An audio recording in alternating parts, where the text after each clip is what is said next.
fillies and gentlecolts. I am Glimmer Zephyr, and today I'll be passing the mic over to my good friend Storm Blossom. So Storm, take her away. Thank you, Glimmer. Today's story is going to be I Wish I Were Important, but I believe, and I'm sorry if I say this wrong, MailleMaker, and it falls into the category of sad. So let's get right to it with Chapter 1, I'm Not Important. Am I? Who was she? Derpy couldn't help but think about her innermost feelings as she made her way home from a long day as a Ponyville mail mare. Instead of flying, which always seemed to end disastrously for her, Derpy had chosen to walk home and forgotten that the weather Pegasi had called for rain. She hadn't grabbed her umbrella before leaving for work. The rain was cold, but not as cold as her heart felt. Why do I have these crossed eyes? Derpy thought to herself, wandering from umbrellas to her eyes. I know I'm not perfect, but every pony doesn't need to point it out on a daily basis. I can kind of tell, for Pete's sake. Wait, Pete, slam! Oof! Stupid lamppost, yelled Derpy. Lost in her ever-wandering thoughts, Derpy had ran into the main lamppost lighting the side of the street. Hearing laughter, Derpy glanced across the street and noticed a group of teenagers laughing at her. Hey, retard! Watch where you're going! Yelled one of the colts, causing the others to snicker. Maybe she can't, added a filly, snorting at her own jokes. Derpy just looked at them with her good eye as she started to cry, not only from the pain in her bonked head, but also from the verbal abuse. Aw, look! She's crying! What a baby! Said the colt before turning to his friends. She's no fun. Let's go. Derpy just stood in front of the lamppost with her head hung in shame. Once the echoing laughter of the teens was gone, Derpy lifted her head and wiped away the tears that had been forming. Am I a retard? Derpy thought, due to ponies only seeing me as someone to laugh at. Why do I put up with all the tormenting and teasing? Stopping by her parents' house on the way home wasn't usually a great idea, but Derpy hoped that maybe they'd let her stay until it stopped raining. After knocking on the front door and letting herself in, her parents just scolded at her for spreading mud all over the carpet. Now we have to clean this up, and we're about to go on a date, her mother yelled. I'm sorry, Derpy said, sobbing. The only response to her apology was one of disgust. Just leave! Her parents' attitude had said quite plainly. So instead of getting to wait out the rain in her parents' cozy living room, Derpy was forced to head home in the drenching rain. I said I was sorry. I didn't mean to track mud all over the place. I only wanted to warm up and get out of the rain, thought Derpy, as she stepped into the deluge and off of her parents' covered porch. Trotting as quickly as possible through the mud, Derpy soon arrived home at her cottage. After wiping all the mud off her hooves and drying off with a towel, Derpy quickly trotted up to her room and took out a piece of paper. Before writing down a short poem that had come to her mind as she was walking home. I am sorry you are ashamed of me, that I could not make you proud. I am sorry you need to hide me. I wish I hadn't let you down. I am sorry if I made you angry because of what others see. I am sorry. I am so very sorry for being me. Love, Derpy. Once she was finished, Derpy absently tucked the poem under her wing before walking back outside into the rain, once more forgetting her umbrella. She wanted to apologize to her parents again for tracking mud into their house by giving them the poem.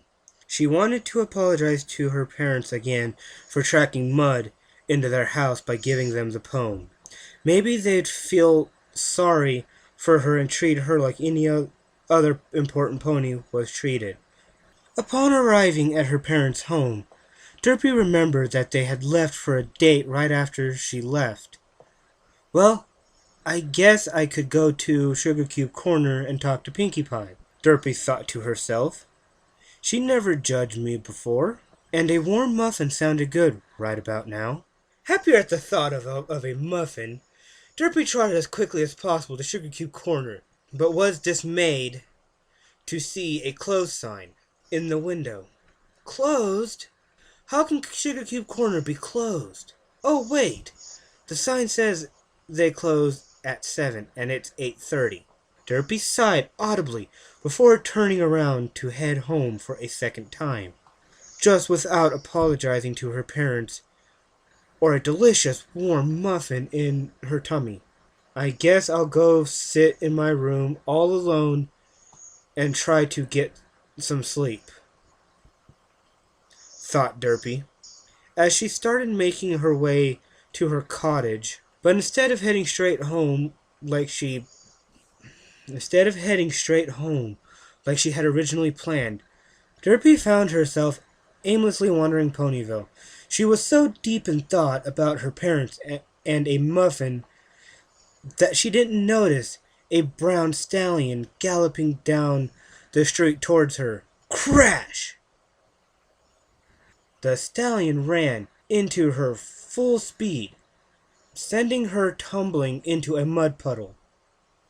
After getting over the shock of impact, the stallion immediately offered a hoof to help Derpy up. "Oh my! Are you all right?" he asked once Derpy was back on her hooves. "Yeah, I guess so," said Derpy with a sigh. Seeing a piece of paper floating on a puddle, the stallion leaned down and picked it up. Once he had scanned it briefly, he quickly handed it back to Derpy.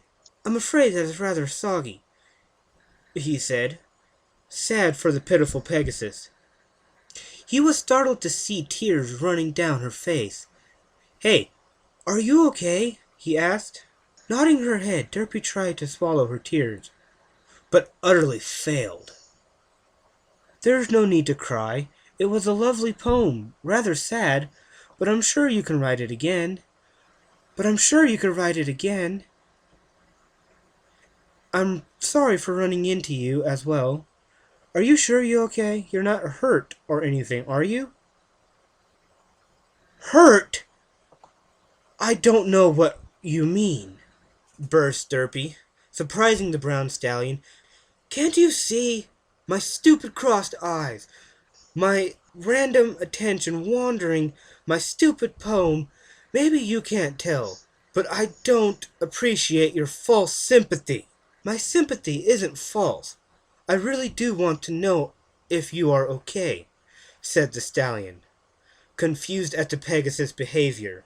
"Well, if it isn't rather obvious that I don't want your pity, your sympathy, or whatever," yelled Derpy, yelling between her sobs. "No pony cares for me.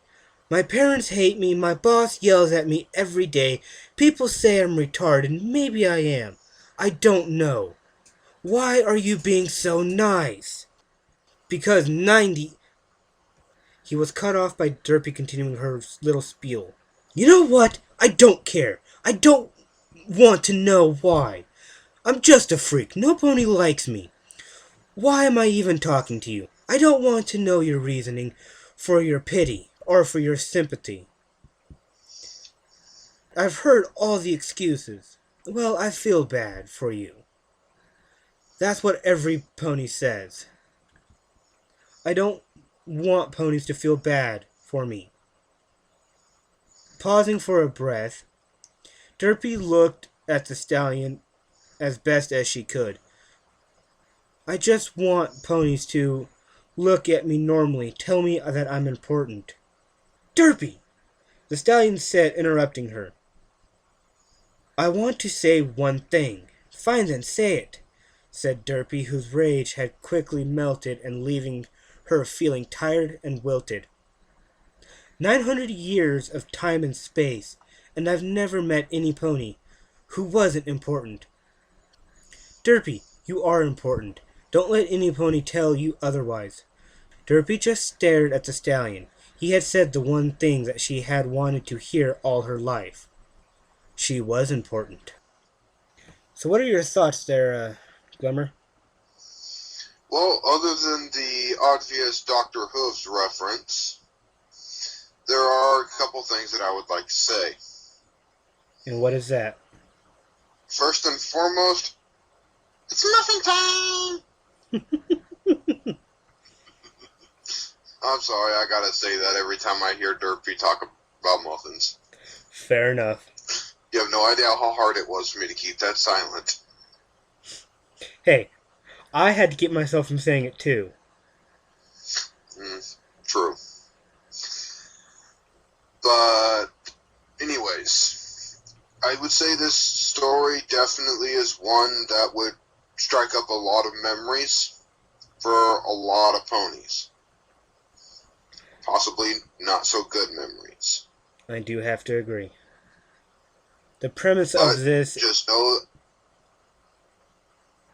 I'm sorry, just go ahead. know, all the ponies out there, if this stirred up memories that are not so bad, just know you are not the only ones. No, like myself, for example. I deal with this type of thought on a daily basis. In all honesty, it was a lot worse in school. But everybody knows how kids can be. True. True, and that's all. You know, I honestly think this story should fall into one more category. Depressing? Other than just sad.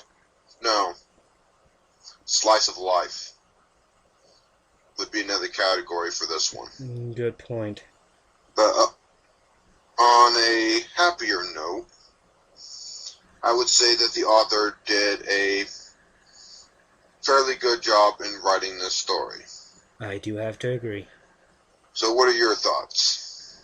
This was definitely more interesting story that I've read in quite a while, and has quickly become one of my favorites. Granted, it is kind of depressing at parts, but it's also uplifting at the same time. Agreed. Well, if you enjoyed this story, please remember to like, and if you want to hear more,